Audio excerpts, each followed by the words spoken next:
everyone, welcome back. ඉතින් මම අදත් ඔයාලට රීඩින් එකක් අරන් ඇවිල්ලා තියෙනවා. ඉතින් අද දවසේ රීඩින් එකෙන් අපි බලන්නේ නොවැම්බර් මාසේ මොනවද සිද්ධ වෙන්නේ කියලා. ඉතින් තාම ඔයාලා මම ෆලෝ කරලා නැත්නම් මම ෆලෝ කළ ඉදිරියටත් මේ වගේ රීඩින්ග්ස් බලන්න මාත් එක්ක එකතු වෙන්න පුළුවන්. ඒ වගේම ඔයාලා පර්සනල් රීඩින්ග්ස් ගන්න කැමති නම් මම කමෙන්ට් සෙක්ෂන් එකේ දාලා තියෙන ඩීටේල්ස් වලින් හෝ මගේ Facebook page එක හරහා ඔයාලට මාව contact කරගන්න හැකියාව තියෙනවා.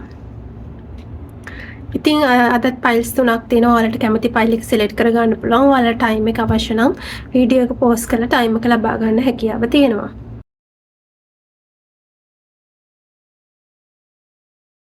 ඉතින් මම හිතනවා ඔයාලා දැනටමත් ඔයාලගේ ෆයිල් එක සිලෙක්ට් කරන් ඇති කියලා. අපි එහෙනම් ඔයාලගේ රීඩින් එක පටන් ගමු. හායි ෆයිල් නම්බර් 1 අපි බලමු නොවැම්බර් මාසයේ මොනවද ඔයාගේ ජීවිතේ සිද්ධ වෙන්නේ කියලා.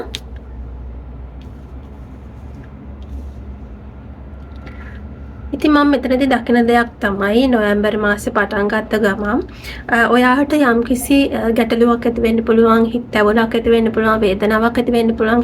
හැබැයි මේ හැම දෙයක්ම සිද්ධ වෙන්නේ ඔයාගේ ජීවිතයේ තියෙන ප්‍රශ්නයකට විසඳුමක් ඔයාට ලබා දෙන, ඒ වගේම අවසානයක් ලබා දෙන්න. මම දකිනවා මේක සමහර විට ආදර සම්බන්ධ දෙයක් වෙන්න පුළුවන්, රැකියාව වෙන්න පුළුවන්, නැත්නම් දීර්ඝ කාලිනව වාට තිබෙන පීඩාවක් වෙන්න පුළුවන්. ඉතින් මේක මොකක් වුණත් මම දකිනවා මේක ඔයාගේ ජීවිතෙන් අයින් වෙන්න කාලය ඇවිල්ලා තියෙනවා. ඉතින් මේකට අවසානයක් ළඟා වෙමින් තියෙන බවක් මේ රීඩින් එකෙන් පෙනෙනවා. සමහරක් වෙලාවට ඔයාට පරාජිත හැඟීමක් එන්න පුළුවන්. හැබැයි මේ සියලුම දේ ඔයාගේ යහපතට සිද්ධ වෙන බව යුනිවර්ස් එක මතක් කරනවා. ඔයාට මොන දේ නැති වුණත් ඔයාට මේ කතරින් අමාරු වුණත් මේක ඔයාගේ ජීවිතේ යහපතට සිද්ධ වෙන දෙයක් බව යුනිවර්ස් එක ඔයාට මතක් කරනවා. ඉතින් මේ ඔයාගේ ජීවිතයට නොගැලපෙන දේ ඔයාගේ ජීවිතෙන් අයින් වුණාට පස්සේ ඔයාට ඉතා හොඳ කාලයක් ලැබෙන බවක් පෙන්වන්න කරනවා. ඉතා වේගින් ඔයාට ජීවිතේ ඉස්සරහට යන්න ඔයාගේ බලාපොරොත්තු වලට යන්න හැකියාවක් තියෙන බවක් පෙන්වනවා. ඉතින් ඔයා මේ ඔයාගේ ජීවිතයට නොගැලපෙන දේ ඉවර කරන්න, අවසන් කරන්න ඉඩ කඩ දුන්නොත් එහෙම ඔයාට ජීවිතේට වඩා හොඳ දේවල් එකතු කරගන්න හැකියාවක් තියෙන බව යුනිවර්ස් එක ඔයාට මතක් කරනවා.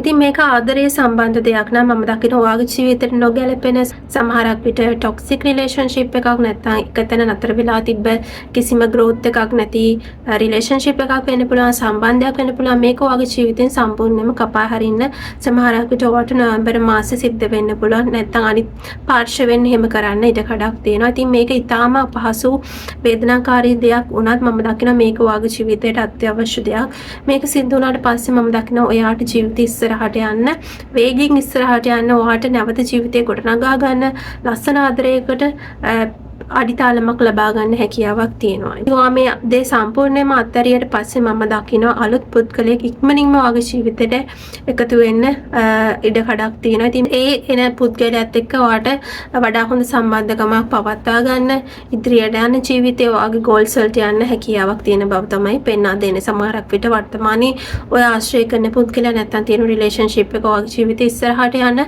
බලපෑමක් වෙන්න පුළුවන්, ඔයාගේ අරමුණු වලට යන බලපෑමක් වෙන්න පුළුවන්. සමහරක් අයට මම දකිනවා ඔයා කාත් එක්ක හරි කතා කරමින් හිටියන සමහරක් විට කමියුනිකේෂන් එක නවතින ඉඩකඩ තියෙනවා. ඒ පුද්ගලයා වෙනත් දිශාවකට යොමු වෙන ඉඩකඩක් තියෙන බව පෙන්වුම් කරනවා. ඒ වගේම යම් කිසි පිරිසකට ඔයා කවුරු හරි කතා කරනකම් බලන් හිටියන සමහර විට අතීත කෙනෙක් කතා කරනකම් බලන් හිටියන ඒ පුද්ගලයාගේ මැසේජ් එකක් එන්න, කමියුනිකේෂන් එකක් එන්න, යම් කිසි පණිවිඩයක් එන්න ඉඩකඩක් තියෙන බව පෙන්වුම් කරනවා. ඉතින් රැකියාව සම්බන්ධයෙන් බැලුවොත් එහෙම ඔයාගේ රැකියාවේ යම්කිසි පීඩාකාරී බවක්, කඩාවැටීමක් නැත්නම් අසාර්ථක භාවයක් ඇති වෙන්න පුළුවන් නොවැම්බර් මාසේ මුල තුල. හැබැයි ඒකෙන් ඔයා අධෛර්යමත් වෙන්න එපා කියන මැසේජ් එක යුනිවර්ස් එකෙන් ඔයාට දෙනවා. මොකද ඒ ඔබ්ස්ටකල් එක ඔයාට ඕවර්කම් කරගන්න පුළුවන්. ඒකෙන් ඔයාට ගැලවෙන්න පුළුවන්. ඒ නිසා ඕනවට වඩා ස්ට්‍රෙස් වෙන්න එපා. ඒක తాවකාලික බාධාවක් විදිහට තමයි පෙන්වන්නේ. ඔයාගේ අදිෂ්ඨානය නැති කරගන්න එපා. මොකද මේ බාධායෙන් පස්සේ ඔයාගේ රැකියා ජීවිතේ ඔයාට ඉස්සරහට අනිත් දේවල් සාර්ථක කරගන්න හැකියාව තියෙනදී එක දෙයක් අසාර්ථක වුණා කියලා, එක වැඩක් වැරදුනා කියලා හෝ අතපසු වුණා කියලා ඒක ගැන දුක් වෙවි ඉන්න එපා. ඒක නිසා අනිත් වැඩත් අතපසු කරගන්න එපා. ඔයාගේ අනිත් වැඩත් එක්ක ඉස්සරහට යන මම දකින මේක తాවකාලික චැලෙන්ජ් එකක්. ඔයාට ඒක ඕවර්කම් කරගෙන ඉස්සරහට ජයග්‍රාහී ලෙස යන්න හැකියාව තියෙනවා. ඒ වගේම මම දකිනවා යම් කිසි පිරිසකට ඔයාට සමහර විට කාලයක් තිස්සේ බලාගෙන හිටපු කෙනෙක් වමුණ ගැහන්න එන්න පුළුවන්.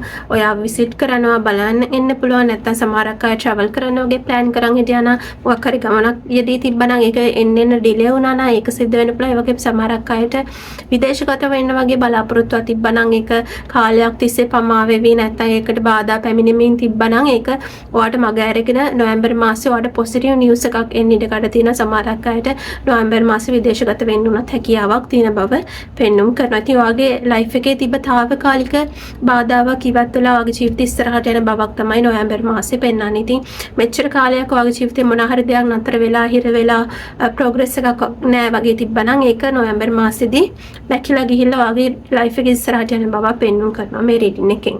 ඉතින් පයිල් නම්බර් 1 ඔයාලගේ රීඩින් එකේ මේ වගේ මැසේජ් එකක් තමයි මට පෙන්වන්නේ. ඉතින් මම හිතනවා මේ රීඩින් එක ඔයාට හෙල්ප්ෆුල් වෙන්න ඇති කියලා. Hi pile number 2 අපි බලමු ආගේ ජීවිතේ නොවැම්බර් මාසේ මොනවා සිද්ධ වෙයිද කියන එක. ඉතින් pile number 2 මම දකිනවා ඔයාට මාසේ පටන් ගන්නවත් එක්කම විශාල උනන්දුවක්, විශාල ශක්තියක්, ආසාවක්, අලුත් නිර්මාණ කරන්න අදහස් වගේ දේවල් ගොඩාක් හිතට එන්න පුළුවන්. ඔයාට නිකන් නැවුම් බවක් දැනෙන්න පුළුවන් නොවැම්බර් මාසේ පටන් ගත්ත ගමන්. ඉතින් ඒක ගොඩාක් හොඳ දෙයක්. ඉතින් ඔයාට ඉක්මනින් දේවල් කරන්න හිතෙන්න පුළුවන්. ඉක්මනින් ඔයාගේ ගෝල්ස් වලට යන්න ඕනේ කියලා හිතෙන්න පුළුවන්. ඉක්මනින් තමන්ගේ හිතට එන සිතුවිලි ක්‍රියාවට නංවන්න හිතෙන්න පුළුවන්. තමන්ට එන තමන්ගේ හිතට නිර්මාණාත්මක අදහස් ඉක්මනින් ප්‍රකාශ කරන්න ඕනේ වගේ හැඟීමක් ඔයාට හිතට එන්න පුළුවන්. ඒ වගේම සමහරක් අයට හැඟීම් බර පණිවිඩයක්, ආදර යෝජනාවක්, නිර්මාණාත්මක දෙයක් කරන්න ආරාධනාවක් වගේ දේකුත් ලැබෙන්න ඉඩ කඩක් තියෙනවා in general. එතකොට ආදරේ සම්බන්ධයෙන් අපි බලද්දී ඔයා රිලේෂන්ෂිප් එකක ඉන්න කෙනෙක් නම් මම දකිනවා ඔයාගේ රිලේෂන්ෂිප් එකට අලුත් උද්‍යෝගයක් එන්න පටන් ගන්නවා. සමහරක් විට ඔයාට රිලේෂන්ෂිප් එක බෝරින් වෙලා වගේ තිබ්බනම් අලුත් ඔයාලගේ රිලේෂන්ෂිප් එකට නොවැම්බර් මාසේ අලුත් උද්‍යෝගයක් එන්න පුළුවන්. ආකර්ෂණය වැඩි වෙන්න පුළුවන්, බැඳීම වැඩි වෙන්න පුළුවන්. කලින් තිබ්බ බෝරින් ගතිය නැති වෙලා ගිහිල්ලා අලුත් එක්සයිට්මන්ට් එකක්, අලුත් පැෂන් එකක් ඔයාලගේ රිලේෂන්ෂිප් එකට එන්න පුළුවන්. අලුත් දේවල් කරන්න හිතෙන්න පුළුවන්. අපෝ දෙන ගැර ආකර්ෂණය වැඩි වෙන්න මොන හරි අලුත් අත්දැකීමක් ගන්න උත්සාහ කරන්න පුළුවන්. ඉතින් මම දකිනවා ආගේ රිලේෂන්ෂිප් එක හරිම එක්සයිටිං විදියට ගත වෙන්න පුළුවන් මාසයක් තමයි නොවැම්බර් මාසය කියලා කියන්නේ. ඒ වගේම රිලේෂන්ෂිප් එක ඇතුලේ අදහස් ප්‍රකාශ කරන එක, අනිත් කෙනාගේ හැඟීම් ප්‍රකාශ කරන එක, විශේෂයෙන් සෙක්ෂුවල් ලයිෆ් එක වගේ ගොඩාක් ඇක්ටිව් විදියට මම දකිනවා. ඉතින් රිලේෂන්ෂිප් එකක ඉන්න අයට නම් නොවැම්බර් මාසය කියලා කියන්නේ ගොඩාක් සාර්ථක සහ උද්‍යෝගිමත් මාසයක් විදියට පෙනෙනවා ආදරේ සම්බන්ධයෙන්. ඉතින් ඔයා සිංගල් කෙනෙක් නම් මම දකිනවා ඔයාට කැමැත්ත දක්වන කෙනෙක් ඔයාට මුණ ගැහෙන්න පුළුවන්. කවුරු හරි ඔයාට ආදරේ ප්‍රකාශ කරන්න පුළුවන්. හිතේ තියෙන ෆීලිංග්ස් කියන්න පුළුවන්. ඔයාගේ පැත්තට ගොඩාක් ආකර්ෂණීය විදියට එන පුද්ගලයෙක් ඉන්නවා කියන එක මම දකිනවා. සමහරක් විට ඔයාට රිලේෂන්ෂිප් එකක් ඇති කරගන්න ප්‍රොපෝස් කරන්න පුළුවන්. ඉතින් මම දකිනවා ඔයා ගැන ගොඩාක් ආසාවෙන් ඉන්න කෙනෙක් ඔයාට යෝජනාවක් කරන්න, එයාගේ අදහස් ප්‍රකාශ කරන්න, කෙටි පණිවිඩයක් එවන්න, කෝල් එකක් ගන්න වගේ දේවල් කරන්න හැකියාවක් තියෙන බව. ඉතින් සිංගල් කෙනෙක් නම් මම දකිනවා නොවැම්බර් මාසේ වගේ ලයිෆ් එක ටිකක් එක්සයිටිං මාසයක් විදියට පෙන්වුම් කරනවා. අලුත් ආදර සම්බන්ධතා ඇති කරගන්න, අලුත් අය මුණ ගැහෙන්න වගේ දේවල් වලට ඉඩකඩක් තියෙන බව පෙන්වනවා. එතකොට රැකියා ජීවිතය දිහා බලද්දී ඔයා රැකියාවක් හෝ ව්‍යාපාරයක් කරන කෙනෙක් නම් අලුත් ව්‍යාපෘති සිද්ධ වෙන්න පුළුවන්. අලුත් රැකියා අවස්ථා වගේ දේවල් ලැබෙන්න පුළුවන්. ඒ වගේම ඔයාගේ අදහස් අනිත් අයගේ පැසසුමට ලක් වෙන්න පුළුවන්. ඔයා දාන එෆර්ට් එක සාර්ථක වෙන්න පුළුවන්. ඉතින් මම දකින ඔයාගේ රැකියා ජීවිතේ උනත් ගොඩක් උද්‍යෝගීමත්ව ගත කරන්න පුළුවන්. ඔයාගේ ව්‍යාපාර උනත් මනින් දියුණු වෙන්න වගේ දේවල් සිද්ධ වෙන්න පුළුවන්. ඉතින් ඔයාගේ බිස්නස් එක උනත් අනිත් අය අතරට යන්නේ වයිරල් වෙන වගේ දේවල් සිද්ධ වෙන හැකියාවක් තියෙනවා. ඉතින් ඔයා පොඩ්ඩක් ක්‍රියේටිව් වුණොත් ඔයාගේ රැකියාව හෝ ව්‍යාපාරය තුළ මම දකිනවා ඔයාගේ රැකියාව හෝ ව්‍යාපාරයේ ඉක්මන් දියුණුවක් ලබා ගන්න හැකියාවක් තියෙනවා. ඔයා රැකියාවක් කරන කෙනෙක් නම් නිර්මාණාත්මක අදහස් වෙන්න පුළුවන්. ඒවට ගොඩක් ඇගයීමක් ලැබෙන්න පුළුවන්. ඔයා කලාව වැනි දේවල් ගැන ඉන්ට්‍රස්ට් එකක් තියෙන කෙනෙක් නම් කලාව වගේ දේවල් වලට සම්බන්ධ වෙන ආසාවක් තියෙනවා නම් නැත්නම් ක්‍රියේටිව් දේවල් වලට කැමැත්තක් තියෙනවා නම් තමන්ගේම බිස්නස් එකක් වගේ කරන්න කැමැත්තක් තියෙනවා නම් ඉතින් මේ දේවල් පටන් ගන්න හොඳ මාසයක් තමයි නොවැම්බර් මාසය කියලා කියන්නේ. ඉතින් යුනිවර්සිටි කෝවාට කියන ඔයාගේ අවස්ථාව නොවැම්බර් මාසේ එනවා. ඒ නිසා ඒවා ප්‍රමාද නොකර ශනිකව ක්‍රියාවට නංවන්න කියලා. ඉතින් ගොඩාක් උද්‍යෝගිමත් මාසයක් විදිහට තමයි නොවැම්බර් මාසෙ පෙන්වන්නේ. ඉතින් ඒ එනර්ජි එකේ මේ පොසිටිව් එනර්ජි එකෙන් උපරිම ප්‍රයෝජන ගන්න කියලා යුනිවර්ස් එක ඔයාට ඇඩ්වයිස් කරනවා. ඉතින් පයිල් නම්බර් 2 ඔයාලට තියෙන ගොඩාක් පොසිටිව් රීඩින් එකක්. ඉතින් මම හිතනවා මේ රීඩින් එක ඔයාලට හෙල්ප්ෆුල් වෙන්න ඇති කියලා. හායි පයිල් නම්බර් 3 අපි බලමු ඔයාගේ ජීවිතේ මොනවා සිද්ධ වෙයිද කියලා නොවැම්බර් මාසේ.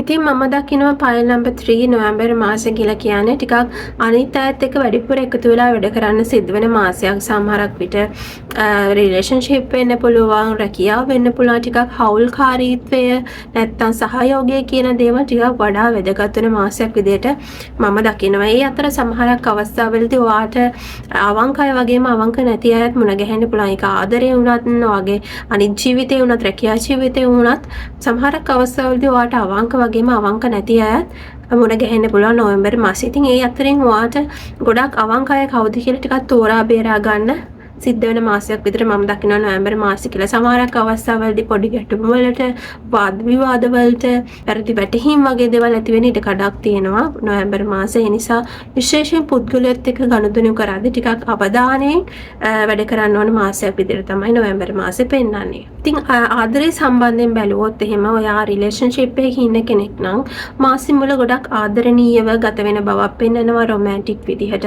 ඔය දෙන්න සම්බන්ධ වෙනවා, ඔයාගේ පාර්ට්නර් රොමැන්ටික් වෙන්න උත්සාහ කරනවා, බැඳීම ගොඩනගා ගන්න උත්සාහ කරනවා, ආදරේ පෙන්නනවා, ෆීලිංස් කතා කරනවා. ඉතින් ගොඩාක් හොඳ විදිහට මාසෙ පටන් ගන්න බව පේනවා. හැබැයි සමහර විට මාස මැද හෝ අන්තිම වෙද්දී සමහර විට වැරදි වැටහීමක් වගේ දෙයක් ඇති වෙන්න පුළුවන්. හිතේ ස්ට්‍රෙස් එක ගෙන, ටෙන්ෂන් එක ගෙන දෙයක් ඇති වෙන්න පුළුවන්. සමහර විට ඔය දෙන්නගේ අතර ප්‍රශ්නයක් නෙමෙයි වෙන කෙනෙක් නිසා ඔය දෙන්නගේ අතර ප්‍රශ්නයක් ඇති වෙන්න පුළුවන්. වැරදි අවබෝධයක් ඇති කරවන්න පුළුවන්. අන්න ඒ වගේ දෙයක් සිද්ධ වෙන්න පුළුවන්. ඉතින් ඒ වගේ තැන්වල ටිකක් අවබෝධයෙන් කටයුතු කරන්න. ඉතින් අනිත් කෙනා වැරදි කියලා ෆයිට් කරන්න උත්සාහ කරන්න එපා. දෙන්නම එකතු වෙලා මේකට විසඳුමක් හොයන එක තමයි වඩා වැදගත්. අනිත් කෙනා වැරදි කියලා ඔප්පු කරන්න හදනවට වඩා. ඉතින් ඔයා සිංගල් කෙනෙක් නම් මම දකින ඔයාට කැමැත්තක් දක්වන පුද්ගලයෙක් ඔයාට මුණ ගැහෙන්න පුළුවන්. හැබැයි පොඩ්ඩක් පරිස්සම් වෙන්න ඕනේ. මොකද සමහරක් විට මේ පුද්ගලයා එයා පෙන්නන තරම් හොඳ වෙන්න නැති වෙන්න පුළුවන්. නැත්නම් එයා පෙන්නන තරම් අවංක නැති වෙන්න පුළුවන්. පොඩ්ඩක් ඔයාගේ හිතට ඔයාගේ ඉන්ටුයිෂන් එකට දැනෙනවා නම් මොකක් හරි පොඩි අවුලක් තියෙනවා කියලා ගොඩක් දුරට එහෙම අවුලක් තියෙනවා. ඉතින් ඒක විශ්වාස කරන්න, ඔයාගේ හිත කියන දේ විශ්වාස කරන්න කියන මැසේජ් එක තියෙනවා. ඉතින් ඔයාට ආදරේ සම්බන්ධයෙන් නොවැම්බර් මාසෙ හම්බ වෙන හැමෝම විශ්වාස කරන්න යන්න එපා. චුට්ටක් අඳුර ගන්න උත්සාහ කරන්න, කාලය අරගන්න හදිස්සි වෙන්න එපා. ලොකු බැඳීම් ඇති කරගන්න හදිස්සි වෙන්න එපා කියන මැසේජ් එක ඔයාට තියෙනවා පයිල් නම්බර් 3. රැකියාව වගේ දේවල්, ව්‍යාපාරික කටයුතු වගේ දේවල් දිහා බලද්දී මම දකිනවා ඔයාට හවුල්කාරීත්වය, පාර්ට්නර්ෂිප් කියන දේෙන් වාසියක් සිද්ධ වෙන්න පුළුවන් නොවැම්බර් මාසයේ. සමහරක් විට අලුත් ව්‍යාපාරික ගිවිසුම් නැත්නම් අලුත් ව්‍යාපාරික හවුල්කරුවෝ වගේ ඔයාට මුණ ගැහෙන්න පුළුවන්. බිස්නස් එකක් වගේ කරන කෙනෙක් නම් නැත්නම් වෘත්තීය ජීවිතයේ ඇතුලේ මම දකිනවා ඔයාට ටිකක් ටීම් වර්ක් එක වැඩිපුර අවශ්‍ය වෙන මාසයක් විදියට. ඒ වගේම නිර්මාණාත්මක අදහස් ටිකක් වැඩිපුර අවශ්‍ය වෙන මාසයක් විදියට මම දකිනවා. ඒ වගේම ටිකක් ඔයා රැකියා ජීවිතයේ හෝ ඔයාගේ බිස්නස් එක තුළ කටයුතු කරන ඔයාගේ සේවාදායකයෝ හෝ නැත්නම් ඔයාගේ එකට වැඩ කරන අයත් එක්ක ටිකක් අවබෝධයෙන් පොඩ්ඩක් කරුණාවෙන් වැඩ කරන්න සිද්ධ වෙනවා. මොකද සමහරක් අවස්ථාවලදී වැරදි වැටහීමක් වගේ ඇති වෙන්න, තරඟකාරීත්වයක් වගේ ඇති වෙන්න හැකියාවක් තියෙනවා. ඉතින් පොඩ්ඩක් තේරුම් ගැනීමෙන් අවංකව වැඩ කරන්න උත්සාහ කරන්න. මොකද සමහරක් අය අවංක නැතුව වැඩ කරන්න ඉඩ කඩ තියෙන. ඒකට ඔයා හැම කරන්න යන්න එපා. ඔයා පුළුවන් තරම් අවංකභාවයෙන්, විනිවිදභාවයෙන් ඔයා කරන වැඩේ කරන්න උත්සාහ කරන්න. එතකොට වැරදි වැටහීම් වගේ දේවල් අවම කරගන්න, අනවශ්‍ය ගැටලු වලට මුහුණ දෙන්න නැත්නම් අනවශ්‍ය ලොස්සස් වලට මුහුණ දෙන්න තියෙන chance එක අඩු කරගන්න ඔයාට හැකියාවක් තියෙනවා. ඉතින් පයිල් නම්බර් 3 වගේ රීඩින් එකේ මේ වගේ මැසේජ් එකක් තමයි මට පෙන්නන්නේ. ඉතින් මම හිතනවා මේ රීඩින් එක ඔයාලට හෙල්ප්ෆුල් වෙන්න ඇති කියලා.